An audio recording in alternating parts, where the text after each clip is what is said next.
This weekend, I got my acceptance into the Leonardo AI testing program. It promises some very robust tools that I'm really excited to check out. I'm hoping that this is really going to improve my workflow and speed things up. All right, let's get into it. Here we are inside of Leonardo. It has a very nice layout, nice navigation over to the left here, and seems to be a very responsive website. There's two things I want to test out. I want to test out the training and data sets, see if that can replace my Dream Booth collab, which is getting a little long in the tooth. I still get great results from it, but you know, it's been around a while. The other thing I want to test out is the outpainting.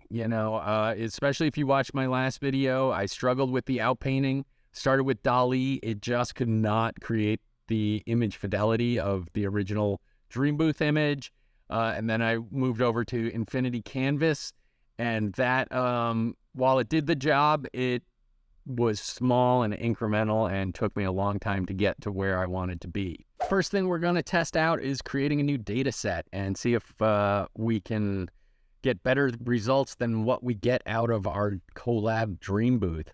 Let's create a new data set. We're going to call this Sarah, because I want to compare it to what I did last week. Sarah XRS.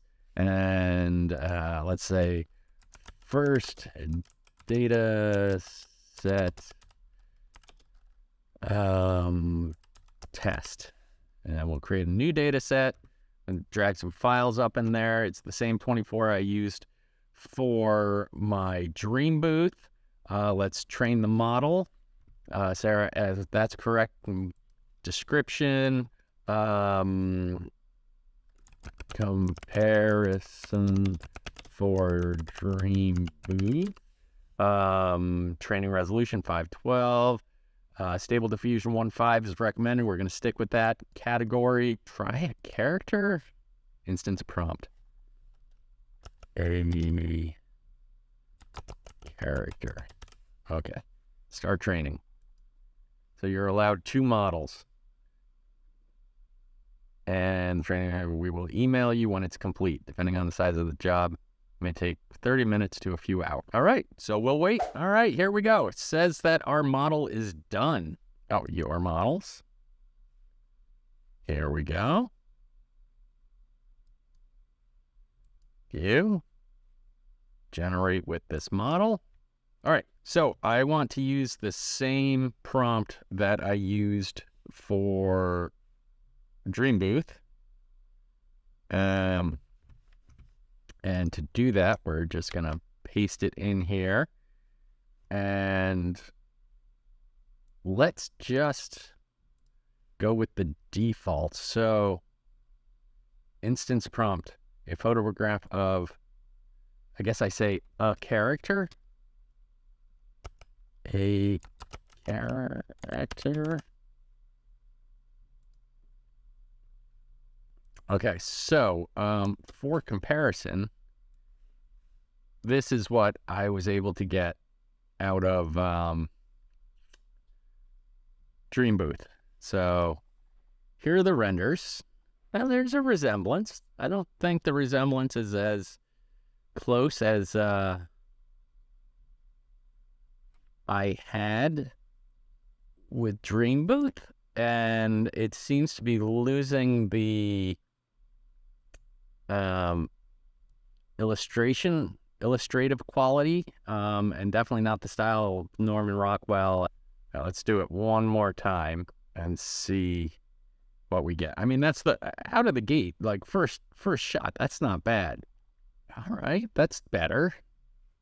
Definitely better. This has, it's just kind of a strange look, and resemblance isn't as tight as I get with Dream Booth.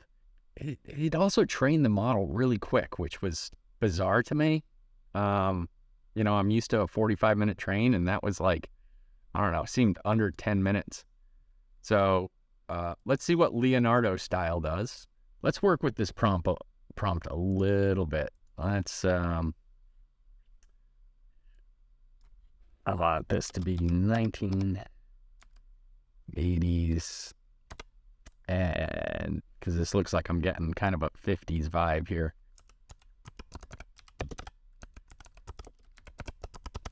Now we're going to add a little negative prompt, and I don't want any text. Oh, no. See, now we're getting something better. All right. Things are getting interesting. This one's interesting. I like that one. I like this one. Okay, the neck needs some touching up, but let's try out this unzoom. I mean, that could be huge. That could save me from going to the outpainting. Did it do it?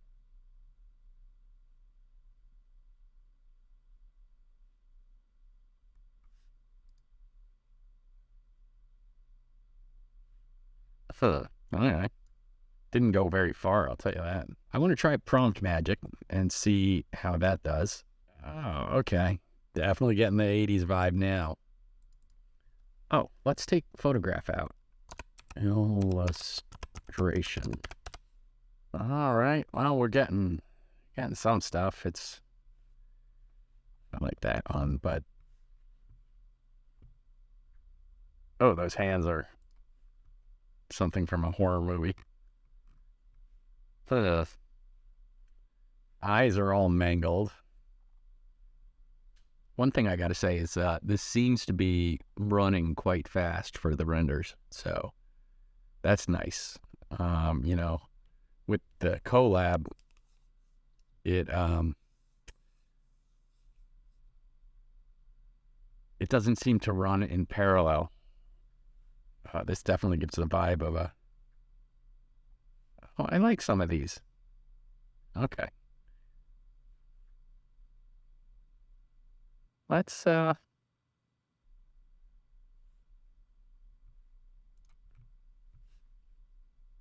definitely has a vibe of an 80s movie poster.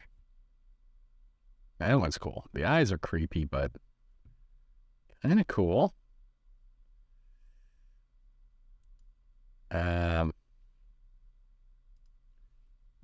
I want to try one more thing with this.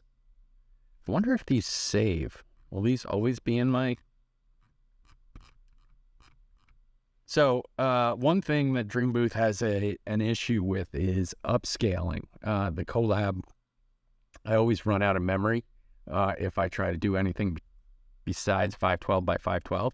So I want to give this a 1024 by 1024. It's throwing me a warning about it, but let's generate anyway. This will use 18 tokens to go that big. Wow. Let's just do 2 of them then, and just see what we'll get. That was the one I got out of. Oh God, no.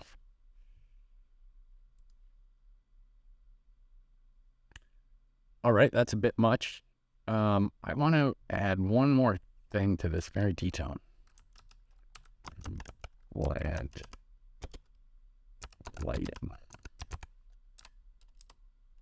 Let's see if we can alter the lighting a little bit. These are all common terms I use when I'm, working in Dream Booth and Midjourney and everything. Rembrandt lighting, is a specific kind of portrait lighting.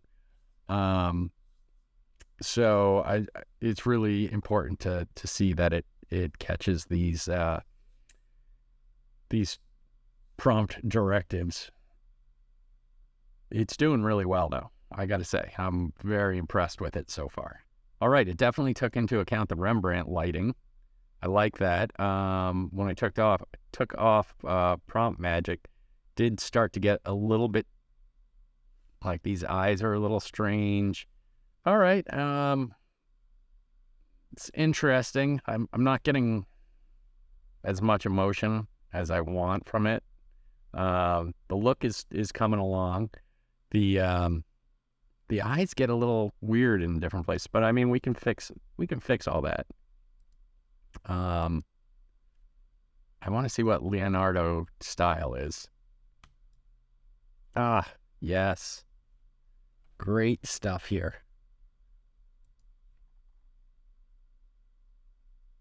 don't know why that's all weird, but that's cool. This is the one I like. Perfect. Perfect. Let's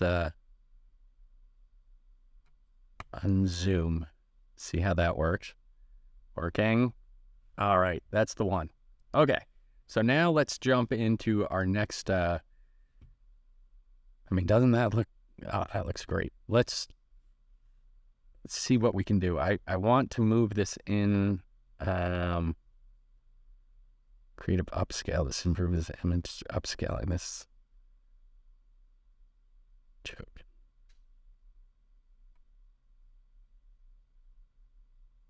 Edit in Canvas.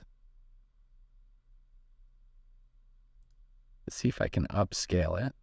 That's really good. That's a good, all of these are like that one too.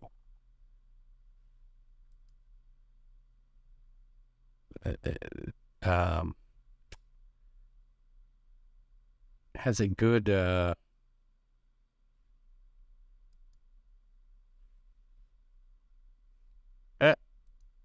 went sideways. Undo. Is there an undo? That's the one we want. All right, so we gotta save this image out. That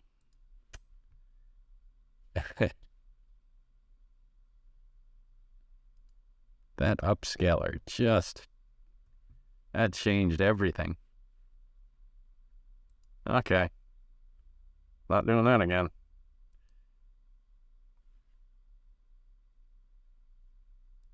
Okay. I like this one too, but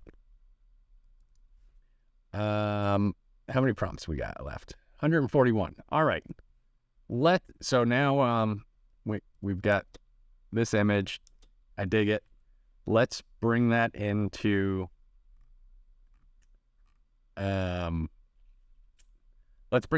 the outpainting.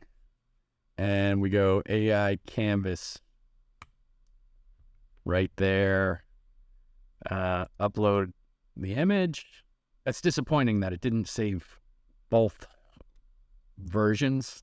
So I'll know always to download a version once I get it before I try the upscaler, because the upscaler was a destructive process.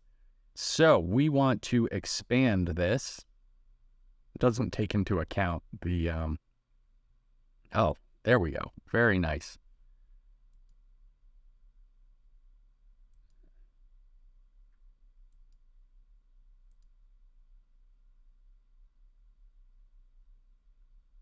Cool.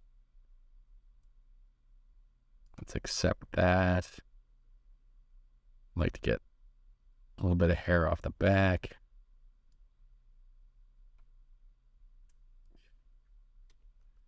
What did I do?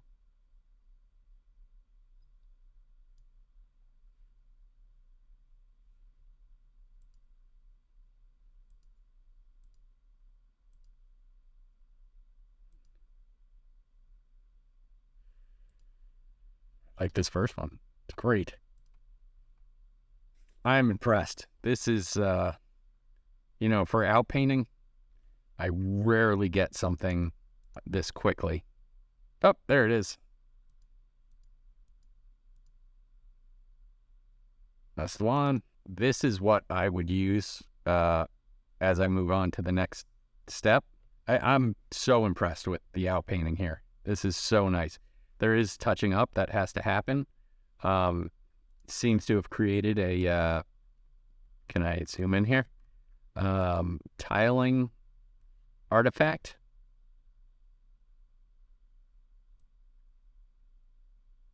That could just be, wow. That's kind of a weird thing going on here. All right, so there is our final render out of Leonardo AI. I got to tell you, I'm thoroughly impressed. There are a couple places where it could be refined a little bit, as far as the application could be a little bit less destructive when you're upscaling. I believe you should have your previous version and the upscaled version. I don't think it should overwrite each other. Inside the canvas for the outpainting, those tiles should be locked down. You should never be able to nudge them, because putting those back in order just was problematic, to say the least. I know with DALL-E, you can have each of your tiles. You can go back in your history and grab each of your tiles. If I had that option, I could bring it into Photoshop and do an auto align. I didn't have that option. Not that I saw. This is my first day with it. But I got to tell you, I am super, super pumped about this. It looks great. The output looks great. And I got to tell you, I think I saved a lot of time compared to my Dream Booth and Infinity Canvas or DALL-E workflow. I think having this in one application, and with a little bit of work on my end and learning a little bit more, I think this could really speed up my workflow. So excellent. I love it. All right. Thanks for watching. I think you should all go out and get on the list to get into Leonardo. I think it is great. I think it can really speed up your workflow. It definitely will speed up mine. If you could do me a favor and like, subscribe, and comment on this video, that would be fantastic. It really helps me out. All right. Till next time.